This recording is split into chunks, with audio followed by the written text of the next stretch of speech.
दिंडोरी तालुक्यातील वणी येथे Indian petrol पंपाजवळ Saputara रस्त्यावर बिबट्याच्या हल्ल्यामध्ये वासरू ठार झाल्याची घटना घडली आहे। सदर घटनास्थळी जाऊन आमचे वृत्तसंपादक शामराव सोनवणे यांनी केलेला ग्राउंड रिपोर्ट।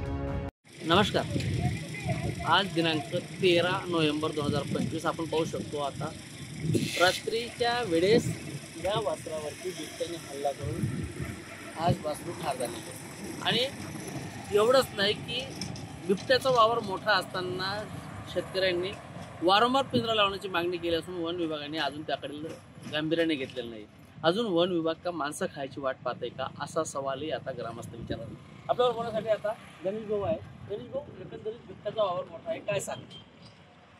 तर वावर इतकं झालंय की म्हणजे रोजच बाहेर फिरतो आता बिबट्या। तर सांगली वन विभागाला 10 दिवसाआधी पण कळवलंय, त्याच्यानंतर पण आता तर लाईव्ह ते वासरूच खाल्लंय। मागे पण त्याचे पाऊल होते भरपूर लोकांना, त्यांनी पण सांगितलं, पण मग काही वन विभाग काही पिंजरा वगैरे काही कुठं अजून लावलेलं नाही। त्यांनी लवकरात लवकर लावून नाही ते आता वासरू झाले तर भविष्यात म्हणजे अजून 5-6 दिवसात असं नको व्हायला काय एखादा लहान मूल किंवा माणसांवरती अटॅक नको करायला।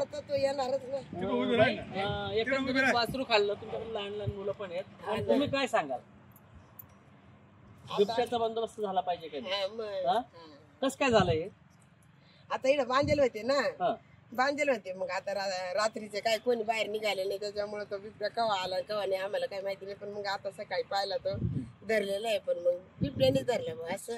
बिबट्याने धरले, मग आता बिबट्याने जर वासरू या ठिकाणी मानाला बिबट्याने मानावरती अटॅक करून आणि बिबट्याने पाठीमागे सुद्धा त्या वासराला फाडलेलं आहे। आपण पाहू शकतो पप्पू आपलं वासरू आहे, पंचनामा आता करतीलच, नुकसान भरपाई देतीलच।